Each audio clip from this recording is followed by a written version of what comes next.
So it sounds like when you're talking to Child Protective Services, you're talking to someone who's trying to build a case, and you have to treat that interaction like you would talking to a police officer or a prosecutor.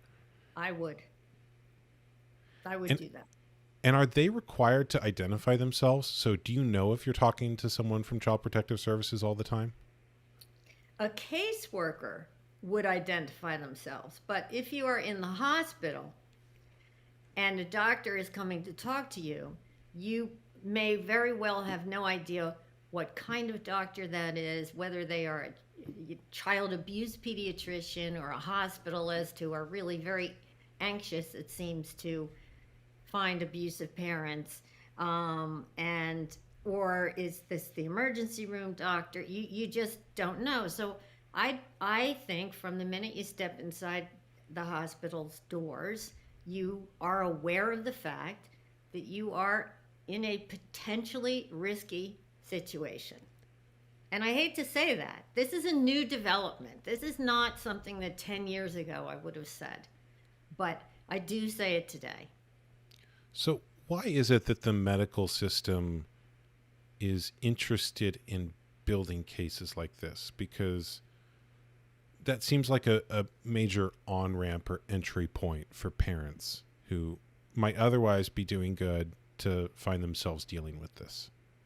Well, I've become very jaded, and I think that there is a real interest among this particular group of pediatricians who are known as child abuse pediatricians who need to justify their positions. And if they are not finding a lot of abused children, then what is the point of their job?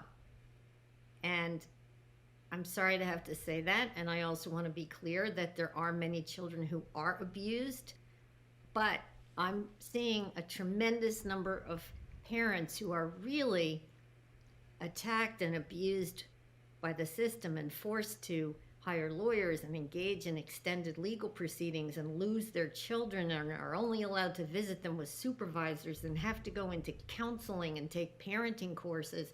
And if there had been a moment of common sense at the beginning of the case, one would recognize that this was either an accident or this is an ill child, and that simply because a parent parents differently than someone else might, that's not a basis to take children away. So I might parent my children one way, another person could parent those same children in a very different way. I might not agree with their parenting. I might not like some of their parenting. There could be many issues that I would have with their parenting, but they're not my kids.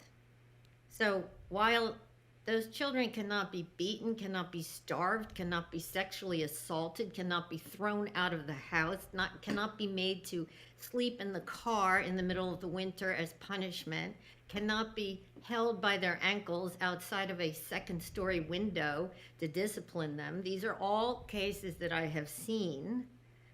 That's abuse. That is abuse. But not trying your best in a difficult situation to arrange medical care or not supervising your children the best you can.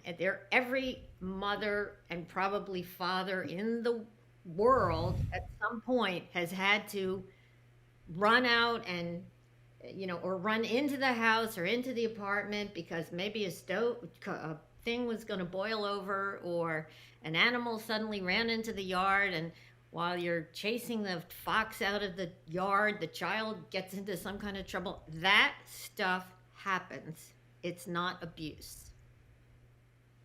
So, what are some atypical parenting decisions that someone might make that are legitimate or just different that the system might look at as abuse, even though they're just different?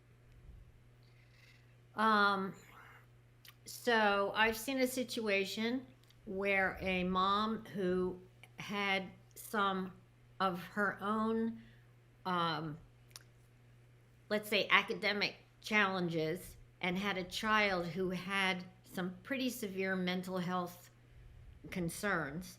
And that mom was making the decisions that she felt was right for that child, which included that she was not willing to uh, put the child into a live in mental health program. She felt that she could manage that child's behaviors, and that was deemed to be abuse.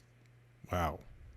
So Yeah, the whereas I felt I at the time was the guardian ad litem for that child, and I fought hard to say, but this mom is making reasonable decisions based on the information that she has. Nobody is being hurt here.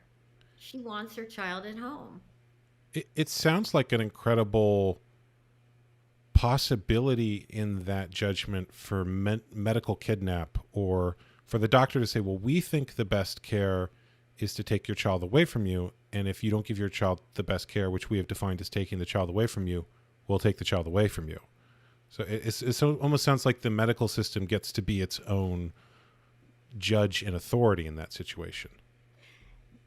Okay, so in that situation, that is a very true example. But in the particular situation I outlined, what was happening was that the uh, caseworkers were being notified by medical providers that this child needs to be in their program full time, and mom disagreed. And so the caseworkers were then filing for custody, saying the child has to be removed.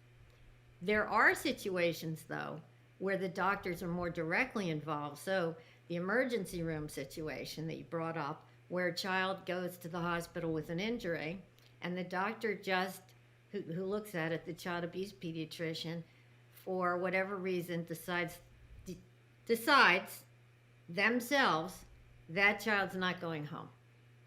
So, they keep the child admitted in the hospital, and they notify Child Protection Services that a petition for custody needs to be filed, and if the child is not removed immediately, then something horrific is probably going to happen, and the caseworker goes into court or goes to a judge. There's no notification to the parent, and based solely on what that doctor has told that caseworker, who then repeats it to a judge, custody goes to the state. And does the parent get the opportunity to tell their side of the story in that situation? After the fact. So the judge makes a ruling, and then you get to appeal the ruling. It's not an appeal. It's the judge makes the ruling, and then you are given notice that there will be a subsequent proceeding. Now, let me, in fairness, because I try to be fair, if there is a child who is brought into the emergency room who has cigarette butt burns all over their leg and broken ribs and a black eye and maybe is starving, then certainly in that situation, and I don't mean to laugh, it's not funny, I'm just saying in that situation, there is a reasonable ground to believe that this child is being abused and should not go home, and the same pattern would happen. The doctors would not allow the child to leave the hospital, and then immediately there would be this emergency custody granted, and then the parents would receive notice that the child was in the state custody and that there would be a hearing. So that's how it's supposed to work. The problem is that it's being used in situations where there really is not, in my opinion, that kind of an emergency, where parents should not be barred from access to their kids. And there is an expression in the, among lawyers, and probably pretty well known, possession is 9/10 of the law.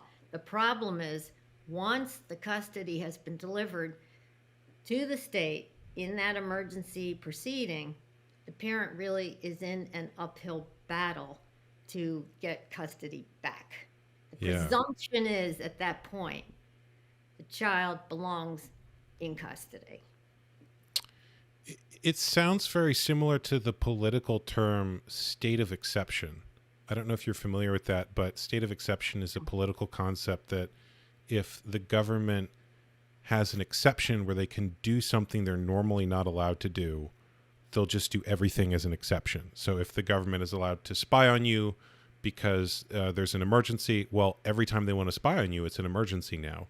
And it sounds like that there's a similar dynamic going on with Child Protective Services, where if they're only allowed to take the child in an emergency, well, every time they want to take the child, it's an emergency.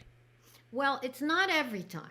So Okay. they only use this emergency um, procedure in limited circumstances.